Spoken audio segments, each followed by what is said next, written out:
Hello, everyone. Welcome back to the Sports Breakdown. So today we are going to do the Road to Ashes episode 2. So today we are going to discuss on England cricket, and we're going to analyze the team and the latest updates and news from the England's fans point of view. And we brought in Aaron from the Cricket Connoisseur back. I think he joined our channel before also a month earlier in the 2020 World Cup. So good to have you back, Aaron. Well, thank you very much for having me back on, Pawan. It's an absolute pleasure. The Ashes starting in, 2, 3 days' time now, Two, three if you're in days, yeah. England. I mean, the Ashes expectations are rising. The excitement is reaching fever pitch, and I honestly can't wait for it to start. I think it's going to be a great series, and yeah, just bring it on. Honestly, I cannot wait for the early mornings, the late nights. Bring it on. Bring on the Ashes. Yeah. So let's go into the first update that we have to talk about. We have to talk about Ben Stokes, obviously coming back. He's going to play international cricket after a long time. He didn't play the 2020 World Cup. He didn't play in that Indian series, the Test series also. He was out of that. And he didn't play the IPL as well. So he's back in the Ashes after an mental health break. So how is it? I mean, Ben Stokes, I think in a practice game, he scored 42, if I'm not mistaken. Yeah. In that warm-up game. So how's the preparation for Ben Stokes, and what are the expectations? Because I think last time he was the highest run scorer for England in the Ashes. Yeah. So what's the expectations of Ben Stokes this time around? Oh, it's an interesting one, Pawan. I don't think they're of the same standard of 2019 because that was an extraordinary series for Ben Stokes. We had that knock at Headingley, and he really was the talisman of that English batting lineup, and with the ball as well, provided some Yeah. really key breakthroughs. The key this time around, Ben Stokes has been out of the game for a while. He hasn't played a lot of cricket between, that series and now. To be completely honest, I mean, he's had some games for Durham in the county championship, but aside from the Pakistan ODI series, I mean, he hasn't really played a lot of cricket in 2021. So I don't think the expectations are necessarily as high, but it's Ben Stokes. We all know what he's capable of. And the really good thing with Ben is that he's looking very, very good in terms of the intra-squad games. You've mentioned that 42 he scored against the Lions the other day. In the Yeah. nets as well, he's been absolutely middling balls left, right and centre. So Ben Stokes, no doubt he's going to be a key player for England in this Ashes series. So with the bats, I expect him to do well. I'm going to be completely honest with Ben Stokes. I'm never in doubts. Okay, I have absolute faith in his ability to score big runs for England. The key, though, will be the bowling because he hasn't Yeah. bowled a lot in 2021. He's coming back from a finger injury as well, which he sustained earlier in the IPL. So that is going to be an aspect of his game which could be a little bit rusty. That's all I'll say. But Ben Stokes having him back is massive. And I mentioned this the other day. The psychological aspect. For England, it's a massive morale boost. You've got one of the best all-rounders in the world slotting back into your 11, providing you with the balance that you didn't have against New Zealand or India. And in addition to that, with 2019 at Headingley, that will play in the Australians' minds. Okay, if England are struggling slightly, and Australia, they're trying to, get that key breakthrough, and Ben Stokes is still at the crease, they'll be thinking of Headingley. They'll know exactly what this guy can do. So Ben Stokes, massive boost. Can't wait to see him back, and honestly, just glad to see him back in an England shirt. It's fantastic, fantastic sight to see. And I have to talk about the England captain Joe Root. He's had an absolutely brilliant year this year. 1,435 runs, 12 matches, and an average of 66.13. And what a fabulous series he had in that Indian series, scoring a double century in England. So brilliant stuff from Joe Root. Sum up his year. I mean, Joe Root in 2021 been the best test batsman. He deserves, I mean, all the awards coming up to him at the end of this year. He most certainly does, Pawan. He's been on another planet.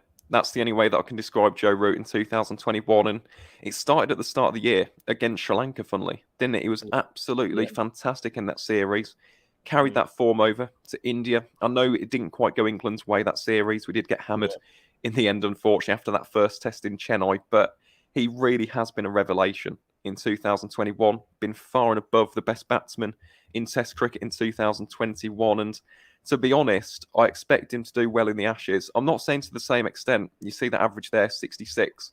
The last time that he appeared in an away Ashes, he averaged 47. He actually had England's highest average in that 2017-18 series. So if Joe can, I don't know, get a few hundred runs, have an average around about the 50 to 60 mark, maybe convert one or two big scores, again, England will fancy their chances. Because the key thing with this England team, obviously Joe Root and Ben Stokes, you know they're going to perform, but it's the rest of the top to middle order. England need runs because we've got a good bowling attack.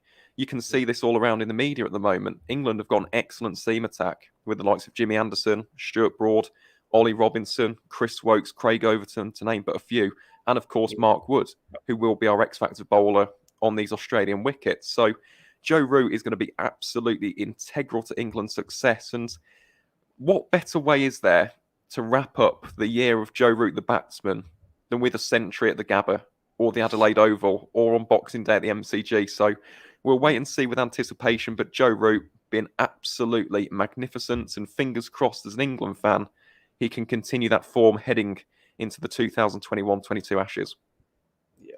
But I think England fans and England cricket fans and England fans don't have that much good memories at the Australian conditions. Like for 10 years, their last Ashes win, was in Australian conditions was that 2010-2011 series where Andrew Strauss captained that side, and fabulous series. I mean that series in 2010-11. Any moments, any recalls on that series?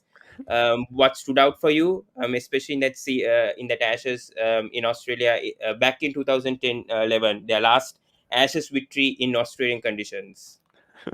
The one that always stands out to me, 517 for one at the MCG. That was absolutely extraordinary. No, not the MCG. Or was it the Gabba? I think it was at the Gabba, actually. 517 for one. And it was absolutely ridiculous. Trotty scoring a load of runs. Alistair Cook getting a double ton as well. Like, that to me always stands out. 517 for one. What a scoreline that is. I'd love to see that in this series. So definitely that. And It is in the for me, Gabba. it was at the Gabba. I thought it was. And then the other one as well, for me, Tim Bresnan getting the winning wicket at the MCG. Because England over the years have found it really, really hard to win the Boxing Day test. When we dominated Australia, we dominated them day one with the likes of Strauss, Cook, Trott, the top order, really delivering the goods on that particular occasion. Look at that scorecard. Look at that scorecard. Look at second that. innings. Ridiculous. Absolutely ridiculous. So, yeah, to me, Pawan, that's the MCG as well. And then, of course, at the end of the series, the sprinkler. Who can forget that celebration? It was absolutely terrible, but very, very funny as an England fan. Brilliant series for England. I think that was good, but hopefully the 2021 series will be the same as well. We brought in Satwik as well. Wait, give me a second. Yeah, Satwik, you have any questions to ask to Aaron? Not really a question actually, but I actually wanted to mention that England after 2015 is looking parallel to Australia actually, because of their newfound Sussex recruit Ollie Robinson. I think so he can be a bowler to watch out this series. And Australian bowling is not the same. Cummins has the captaincy burden that would affect him. Hazelwood is the only guy who is consistently bowling. Stark is not the same bowler. Lyon is missing his length from the India series. So Australian bowling is also not in some good hands. So I think so. This series is on a tight note, but batting and bowling both matter. Absolutely, yeah. Very, very well said. And it is interesting that, isn't it? Ollie Robinson. Ollie Robinson really is an excellent seam bowler because he doesn't just rely on swing. He can also hit the deck. He's not as quick as Mark Wood, for example, but I'll tell you now, I completely agree with that. He could be an X-Factor option for England in this series. Australia won't want to face him. So it'll be interesting to see. In fact, would you think he'll play at the Gabba? Or would you go Mark Wood, Satwik? Well, what would you go with? I would actually drop Stuart Broad here. I would play Anderson, Robinson, and Mark Wood. Three different type of bowlers. So that would provide an edge to a bowling attack who has a poor. I'm considering Jack Leach as a quality spinner, not Dom West. So I would Leach and those three fast bowlers with Stokes. What are your thoughts on that, Aaron, on his selection? I don't mind it, to be completely honest. I agree. Variety. Variety is the flavour of life, isn't it? And the fact is, England there, you have got hit the deck bowler in Mark Wood, who offers you that 90 plus mile an hour speed. You've got Ollie Robinson, who's like the hybrid bowler, can swing it when necessary and can also hit the deck if needed. And then, yeah, we all know Jimmy Anderson. And judging by the weather conditions as well, in Brisbane, there's going to be some overcast conditions. Okay, I'm not sure if the game's actually going to, reach all 5 days. There's a lot of thunderstorms and rain around towards the Gabba, but my goodness, yeah, I do like the sound of that bowling attack. Just the only thing you could say, would Stuart Broad be in favour of that?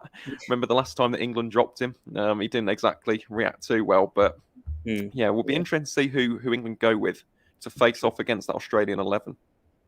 Rowan over here says, can Root deliver as captain in Australia? Do you see that happening where England can win the Ashes this time? Could it happen? I mean, Australia do go as favourites, but could England trouble Australia? I mean, at least, in the batting department, at least could Root deliver this time around? Yes. I don't know if everyone is as confident as me. I'm not predicting, England's absolutely hammering Australia in this series, but I think we can get at least 1 or 2 victories. Whether or not we can win the series, that's a completely different thing. But I mentioned this beforehand, actually, on a couple of different channels. For me personally, as an England fan, this is the first time in years that this particular Australia team doesn't frighten me. I'm not scared of this Australia team.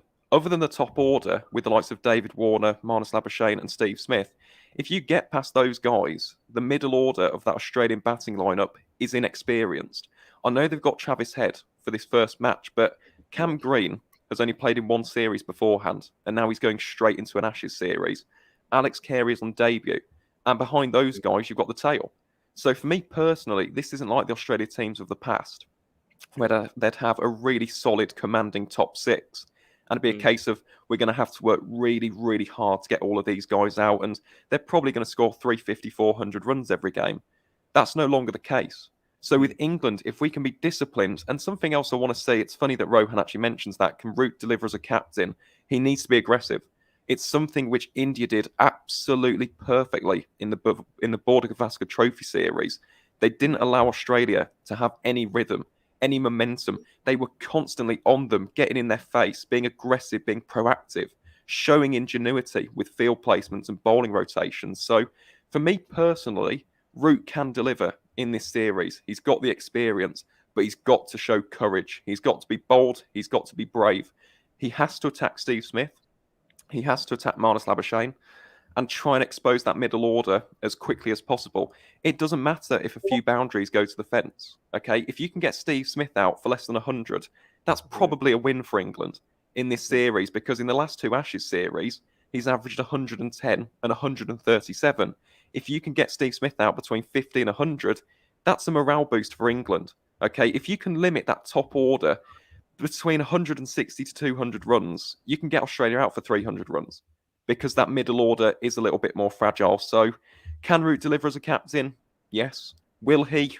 We'll have to wait and see. It's all speculation at this moment in time. But I'm not going to say I feel confident of winning the series, but I think England can, spring a few surprises, shall we say, in this year's Ashes. Yeah. I have a question actually for Aaron. They have picked Zach Crawley as their third opener with Rory Burns and Haseem Hamid. So was Zach Crawley that good for Kent that he got a recall on his performance basis, or Dom Sibley for Warwickshire? What he's done this season was amazing for in Bob Willis Trophy and then the county championship. Who would you have picked, Crawley or the Sibley? I know you are a Warwickshire fan, but yeah, I was about to say that I am a Warwickshire fan, so I personally would have chosen Sibley. But in terms of the opening batsman debate, this is an interesting one, actually. That's what I wanted to ask also. Yeah, there's been a lot of talk here in England because Zach Crawley didn't have the greatest of county championships. Sibley didn't either, but Sibley got a broken finger in the second game of the season, so he didn't really play too many matches.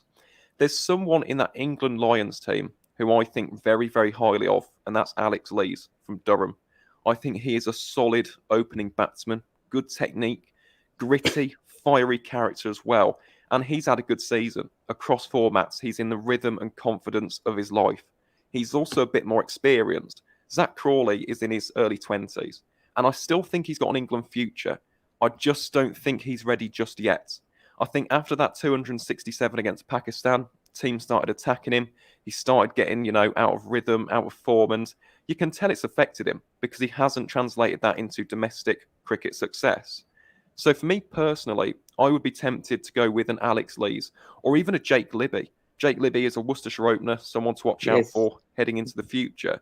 So I would have chosen one of those two. But with that being said, can Zach Crawley score runs? Yes.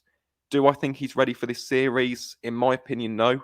But I do think he's got a future in an England Test shirt. If he gets an opportunity in this series, obviously wishing him all the best, along with Haseeb Hameed. I love Haseeb Hameed. I think he's a brilliant, brilliant opener. Good attitude, good temperament. Showed that in the India series. I'm excited. I'm genuinely excited for this series. I never thought I'd say that, but bring it on. Bring it on, boys. That's all I'll say. So you Another think that? question. Yeah, sure, Satwik. You mentioned Jake Levy, and since I am a Worcestershire and Sussex fan, I have observed his county championship numbers, and that were amazing. But Mm-hmm. Worcestershire play a lot of what we say is Division Two teams like Gloucestershire, Glamorgan. So, is it correct that we are considering Jake Levy's performances against Division Two teams as a proper statement as an Nottinghamshire opener scoring against Division One teams? That's an excellent question. And in fact, if this was 2019, that would be completely valid. In 2021, the divisions were different. So, in fact, this year, Worcestershire played against Warwickshire twice, and Jake Libby did do well in both of those games, to give him a lot of credit. So, Warwickshire won the championship in the end. They played Nottinghamshire twice. They played Durham, who used to be Division 1. They played Gloucestershire, who, as you said, they are now Division 1, heading into 2022 now. So, with Worcestershire, it's an interesting one. They did play a lot of Division 2 matches. But at the same time, Jake Libby did well against the Division 1 sides.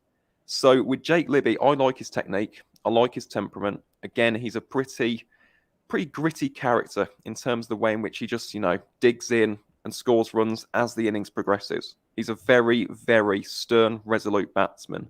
So for me personally, to be honest, I think Jake Libby, yes, I think this could have been an Ashes series maybe too soon. But for the future, I'm saying, for the England Lions and maybe for a future England tour, I'd like to see him get a chance. I think he's got a good technique. I like the way in which he approaches the red ball game, and he has scored runs against Division 1 and Division 2 teams and sides and oppositions. So we'll have to wait and see. But that is a very good question, actually. Maybe that's something that England were weighing up, actually, heading into this Ashes series. Has he played enough against the real top sides in English cricket? Yeah. So you think you'll go with Burns and Hamid, right, as openers? 100%. I love the two of them. I love Hameed. Hameed's brilliant. In fact, I think a lot of people remember Haseeb Hameed's debut series against Yes. India. Yeah. Amazing. At Absolutely Rajkot, amazing. his debut test match. He got a Yep. brilliant score there with, I think so, it was Cook opening with him. Hmm. Unfortunately, he got injured and Jennings came in and his debut was even good. But he's, Yeah. Scored a century in Mumbai, didn't he? yes, 112. Jennings, what England have been targeting as Jennings as an Asian opener. So whenever they go to Asia, like before the COVID-19 pandemic, during the Sri Lanka tour, Keaton Jennings was picked without any domestic performances considerations. So I think so England have thought, but thinking that Keaton Jennings is our only Asian opener who can play spin well. Oh, we can, definitely. But yeah, I don't think we're going to see Keaton in an Ashes series anytime soon, unfortunately. But yeah, excellent in India. Pretty good in Sri Lanka, to be fair to him. Yeah. Yes, 146 at goal. Yeah. Oh, what a knock. Yeah. Yeah. But we need to talk about the England middle order. That's another interesting place. Especially, I know Ben Stokes is there in that middle order, but the question is with, I think, Dan Lawrence, especially. Do you think he'll play? I mean, Ollie Pope and considering Pope and Dan Lawrence considering their county performances, and especially Ben Stokes fitting in as number 6 or 7. So how do you rate the England middle order before going? Before the Ashes starting, obviously on Wednesday. Yeah. For me personally, Pawan, I would Yeah. have Ben Stokes at 5, Ollie Pope at 6. That's the balance I want.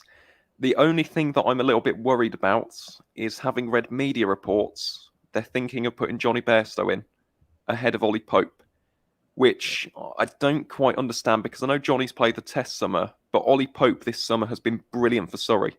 And the key thing is that he's scored on flat wickets. Now, Australia's wickets, for the most part, are pretty flat. They're really good for batsmen who can dig in, grind out a few runs, and then expand as an innings progresses. And they can score those 60s, 70s, even 100 plus scores. That's what you need to be getting in Australian conditions. Ollie Yeah. Pope can do that. The guy scored 245 at the Oval in a championship game Yes. this summer.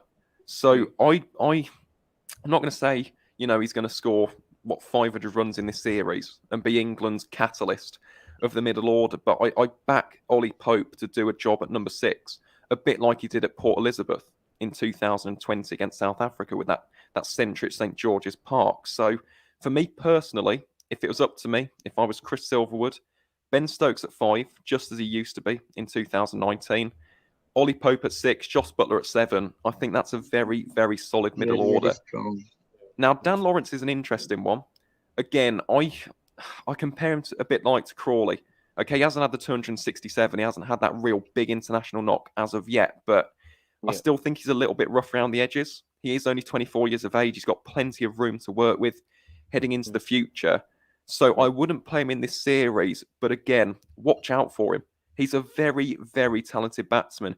Came in this summer for Essex across formats, even for a couple of games, and performed. He produced the goods for the southeastern side. So Dan Lawrence, I think he's got a very, very bright future. I just don't think he's ready just yet for the 2021-22 Ashes.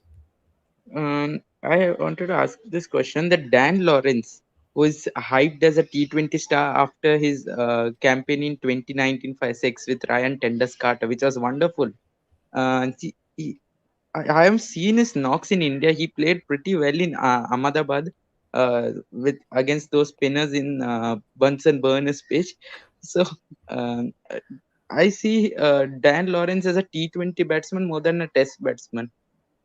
What's your opinion on it? Oh, it's an interesting one. I think for the time being, as of right now, seeing he's 24, 25 years of age, I would agree. But with Dan Lawrence, I've been watching this guy since 2016. And in fact, he is Essex's youngest ever red ball centurion. He scored 100 against Surrey in the 2016 Championship. He's got a really high ceiling in first class cricket.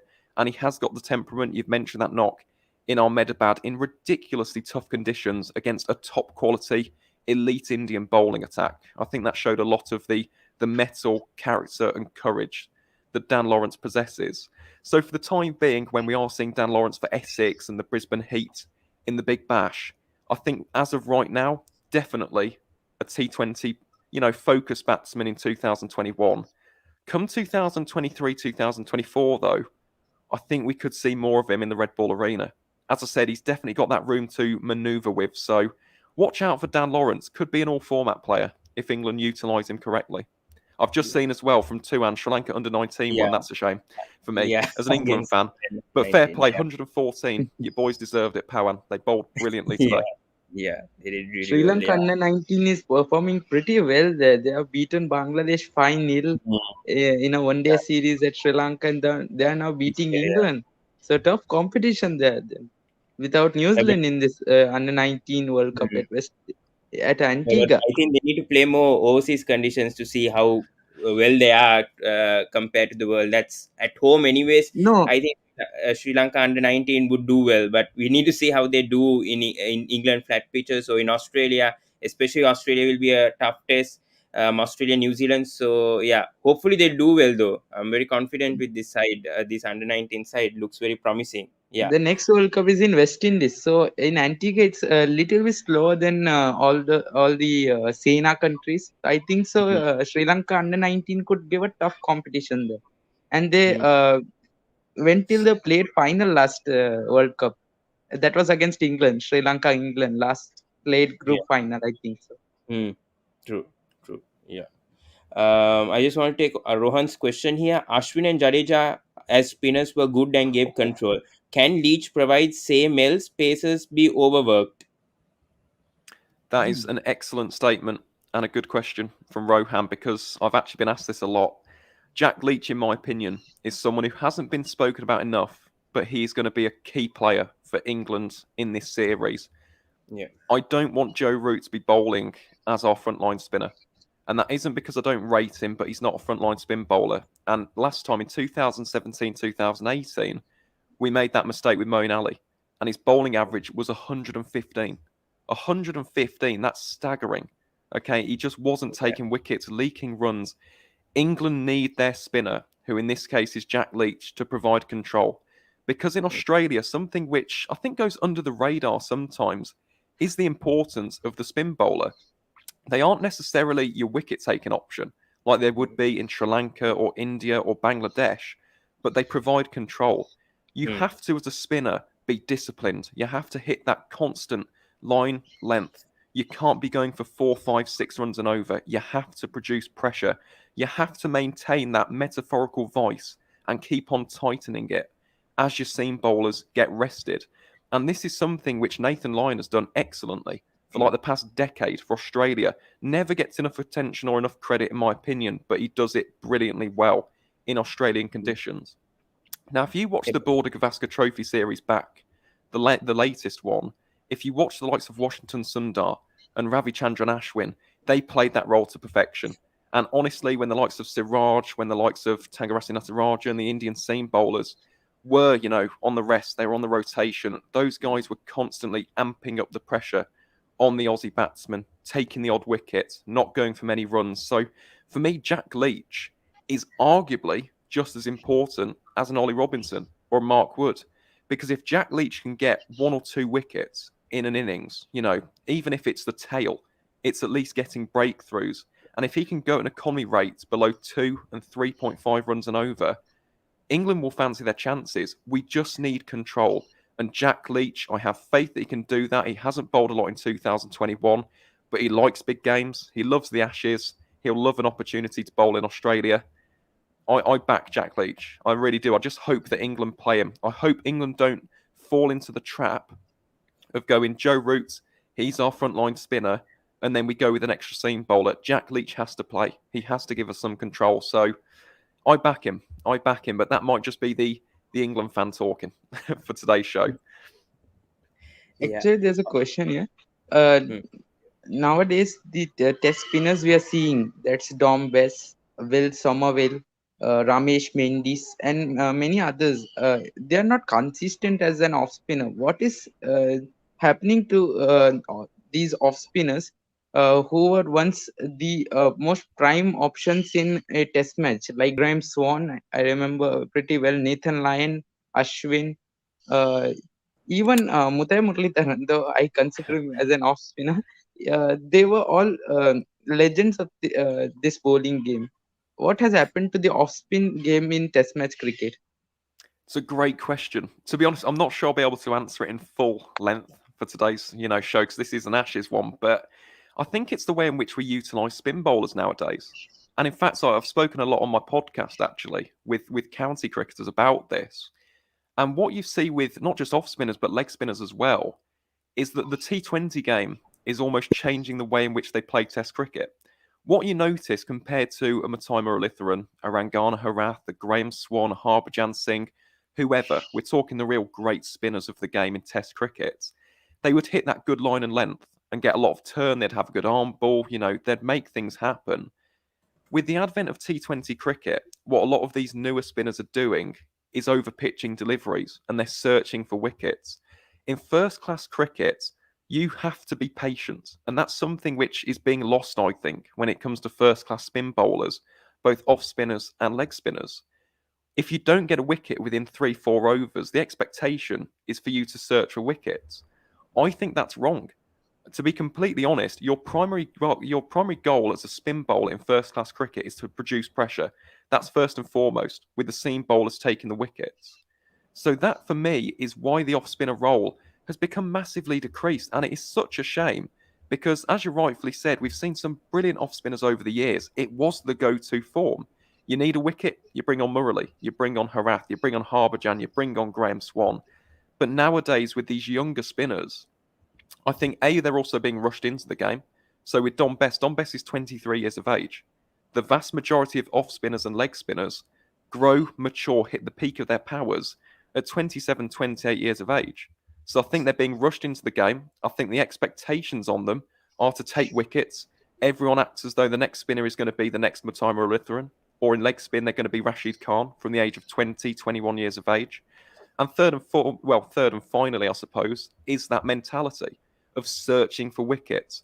We have to be patient. You have to be disciplined. The best spin bowlers in the world right now are Ashwin, Nathan Lyon, and Ravi Jadeja, in my opinion. Mm. I will say, though, True. Pawan, Lasithan Bordenaya, that boy's going to be there one day. He genuinely is. I think he's got a wonderful ceiling.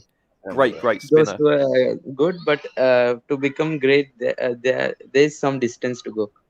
Oh, exactly. Yeah, he's still inexperienced, but my goodness, if the last three years are to go by, that guy has got a very, very bright future. But again, these elite spinners, what do? They keep it simple. When do you ever see Nathan Lyon aiming for Yorkers or going for ridiculous top spinners or off spinners? He doesn't. He just stays in his lane. He stays consistent, hits it on a penny piece, and yeah, that's something which I think the next generation of off spinners could definitely learn from the best of the best.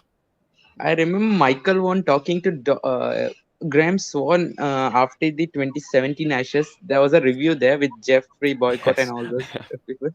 It was on BT Sports. So I think so. Michael Vaughan was saying to Graham Swan, Moeen Ali, when he was spinning the ball, he was just changing his release points, and he was not changing his ends. So Michael Vaughan said that not Michael Vaughan, Graham Swan said that he lacked confidence, and when Mason Crane came in the Sydney Test match, he was more happier because he didn't have the entire pressure. So so Moeen Ali taking a break, or what he says is retirement from Test cricket. Is it good for Moeen Ali? Yeah, I think for Moeen, definitely. Cause, look, he's in his mid-30s now. He's had a fantastic Test career, and I'm going to miss him. I really like Moeen Ali. I think he's a wonderful player, England miss wonderful him a lot? attitude. Will England miss 100%. him a lot? We will, because he's been an excellent player over the years. I mean, since Graham Swan, he has been England's leading off-spin bowler. Yeah. But for me personally, I do think it came at the right time, because with Moeen, over the years, as well as he's done, he has been messed around a bit in terms of his batting position, in terms of how he's been used as an off-spinner.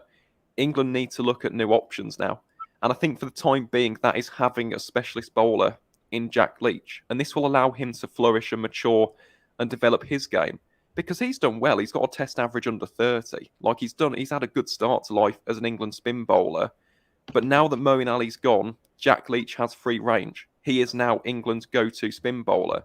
So for me personally, as an England fan, I'm going to miss Moeen. That's pretty obvious. Do I think it's a massive loss for this series? If Ben Stokes wasn't here, yes. But because Ben Stokes is back and provides you with that all-round option, I don't think it'll be as noticeable, per se, compared to an India, Sri Lanka or Bangladesh tour, because we have got the extra seam option. But I'm going to miss Moeen. Hopefully Jack Leach can, feel his boots and get some wickets, maintain that control and discipline in the series. But yeah, And we don't want to see Joe Root bowling and getting those fifers on Bunsen burner once again. Exactly, yeah, that's a very I'm big... ashamed of seeing that once in Ahmedabad. But yeah, hopefully that's answered the question, Pawan. Yeah. Rohan here has asked a very good question here. How much the off-field drama we dictate in the on-field course of action, as both teams love banter? Brilliant question. They certainly do. For me personally, I don't think we're going to hear it as much, to be honest. If you listen to what the players have been saying, Chris Wokes actually, he did an interview the other day after the warm-up game, and they said they're not going to go personal. Whether the Australians will do that, we all know what the Aussies are like. Australian character left now. That's the problem. There's no Australian character. Tim Payne was there. He's gone. Vaughan and Smith are not the same. And there's no one who is like, come look at me, see at me. I think so. Labuschagne. Maybe Mitchell Stark is one. Maybe Mitchell Stark might be the only one who... I don't see any bowler getting that much. But Labuschagne could be one guy at legs, not leg flip, short legs, chirping around. It's Nathan Lyon. He was very funny in the last series, like asking what did you do on quarantine and, what's your favourite holiday destination. He asked Shubman Gill, who his favourite ever batsman is as well. Yes. So, yeah. To be fair, Marnus can fulfil that role of the chirper, but in terms of the off-field drama, it shouldn't really affect them. Like, the fact is, I know it's been exacerbated this year. We've had both sides have had off-field stuff, to be completely honest. But at the same time, it's the Ashes, right? You do your talking on the field. You're going to get bantered. You're going to get sledged. If you've ever watched The Edge, thoroughly recommend it. Great documentary about the England side from 2009 to 2013. Just listen to the language that the Australian fans use. Not the fielders, not the actual team, the fans in the stands. So, yeah, I think we'll see it's going to be, it's going to be hostile, but you let your cricket do the talking. I don't want to hear, Tim Payne jokes from the England lads. You're better than that. Okay? Yeah. Do your talking with the bat, with the ball, and let's get those Ashes back to their rightful home. Hardik Singh here says, "Wow, nice to see Satwik here with you guys." It is, yeah. To be fair, Satvik, you've been fantastic. You really have. Thank you. Thank you for coming on. It's been a pleasure. He's always. My I pleasure check his to talk Instagram with you. also. Check his Because I have Instagram been also. a great fan of county cricket, especially T20 Blast, and I wanted someone to share my thoughts because I'm big Worcestershire and Sussex fan, following them from the final, 2018 final. So Good from final, then, that. I've been fan of this county championship, and finally, I have someone. Well, Satvik, that is fantastic. Pawan as well. You need to watch your county cricket, mate. When Indu No, Hasaranga, I did support Surrey a bit when Sangakkara was playing. That season, I watched very closely, and I think Surrey The won problem is, county the big championship. problem is the telecast thing. If Yeah, T20 that's the match would have been problem. Yeah. telecasted somewhere, the viewership would have been more, especially for those and the smaller teams actually, like Leicestershire. Because bigger teams, I think so, some would know, some would not know, but these lower teams like Leicestershire, Northamptonshire, etc., should need some Mm. um, Yeah, grassroots development. 100%. that's true. Yeah. We need to talk about the England fast bowlers. James Anderson obviously being the goat of the bowlers. Do you think he's past his prime right now? I know he's 39 years, but do you think he's going to take the highest wicket take, or do you expect a Robinson or even a Mark Wood to pick up the wickets at the Gabba or at the 5 match series coming up? That's a tough question, Pawan. To be honest, I don't think Jimmy will be the leading wicket taker this time around because he's 39. And in fact, at the end of the 2017-18 Ashes, he said that would have been his last away Ashes. So it's a miracle, to be honest, that he's playing in 2021 and actually here present for this Ashes series. So for me personally, Jimmy will be a key component of that English seam attack. But for me, two names, Ollie Robinson, Mark Wood. They provide something different. England didn't have this in the last Ashes. They had the likes of Tom Curran, they had the likes of Jake Ball, but they weren't massively experienced. Ollie Robinson is 27 years of age. Mark Wood has been playing Test cricket since 2015. These guys have got experience by the bucket load. So this is the difference this time around. For me personally, it'll be Ollie Robinson and Mark Wood. Those are the two guys that I'm really expecting to have a big series. And that final name on there, Chris Wokes, obviously I'm biased. I'm a Warwickshire fan. I love Chris. One of my absolute all-time favourite cricketers. Didn't have a good series last time. Averaged 49 with the ball in 2017, 2018. But let me just tell you, he has had a fantastic 2021. He really has. And with La Nina, I know we haven't really mentioned it, Pawan, but La Nina, for those who don't know, is unseasonably low pressure weather patterns.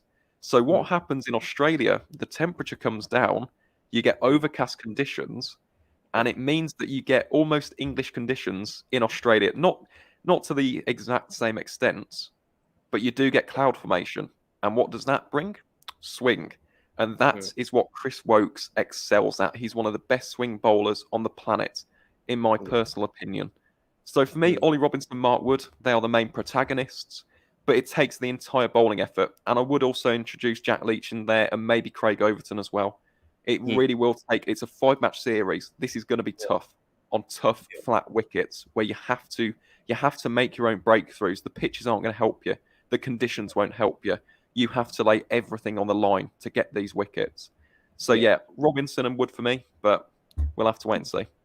Hardik here says Ollie Robinson is going to have a lot of fun there in the Australian conditions. Fingers crossed. Hope he does. Rohan he asked Anderson and Broad must be rotated. Pink ball test in Adelaide be golden chance for them. What do you see of the day-night tests happening in at Adelaide, the second test? Do you think England have a good chance of winning that test actually compared to the other tests? That day-night match in Adelaide. It's an interesting one because I know on social media and in the written media, everyone puts England as the favourites for that game at the Adelaide Oval. However, however, judging by recent history, England have never won an away day-night match. We lost against Australia, we've lost against New Zealand, and most recently we lost against India in Ahmedabad. We've never won one overseas, and the last time in the last Ashes we lost. Even though Dawid Malan had that fantastic knock, we still lost the game. So I'm not going to say that's a guaranteed victory for England, but I think if you are going to play your swing bowlers, that is the opportunity of the series. With that, the pink ball with the heavier lacquer compared to the regular Kookaburra, under the lights, there's going to be a bit more nip, a little bit more lateral movement. That will be the game of the series for the likes of a Chris Wokes and a Jimmy Anderson. Funny that we mentioned day, night and pink ball matches. This hasn't been confirmed just yet. Yeah. But given Western Australia's strict COVID-19 restrictions, Hmm. the Optus Stadium might not host the last test of the series unless those change. Yeah. Hobart can't host it either. So that Hmm. means that the last game of the series could be in Melbourne, which would be massive because it could be another day-night match. If England were to win in Adelaide, let's just play out this scenario, that could change the outlook of the series.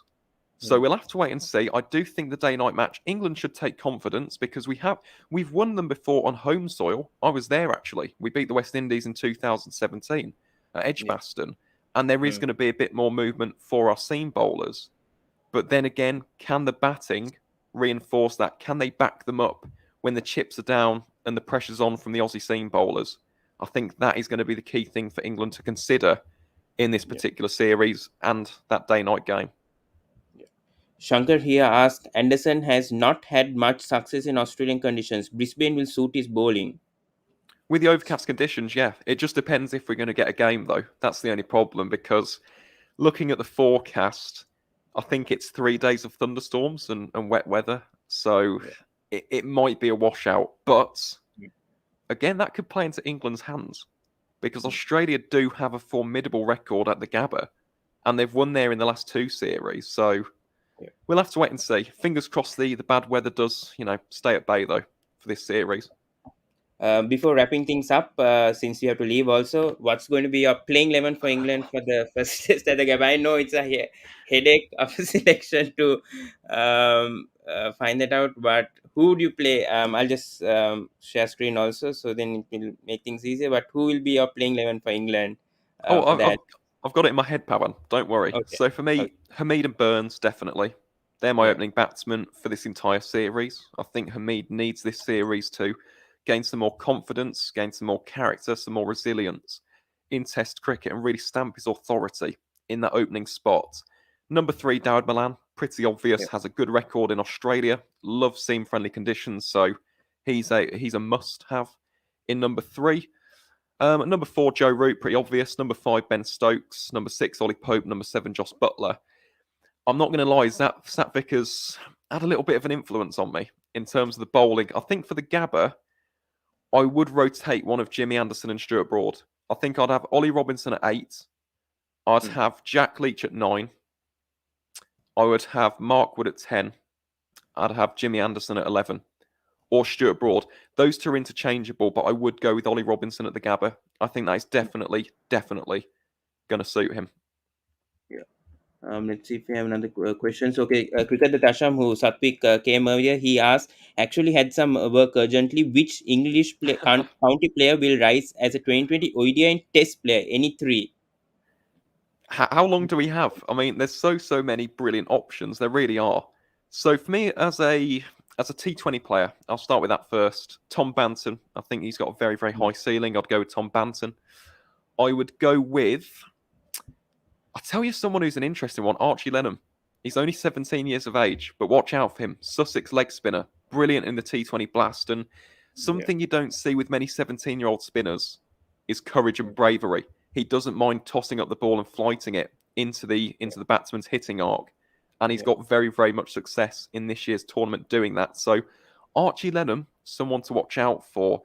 And then one final one for T20, Will Jacks for me. Will Jacks from Surrey. I know he didn't have the greatest of big bashes for the Hobart Hurricanes, but honestly, very, very high ceiling. Very, very good. And as Cricket Tashan has said, Archie Lennon was amazing last summer. Completely agree. Taking wickets with Rashid Khan.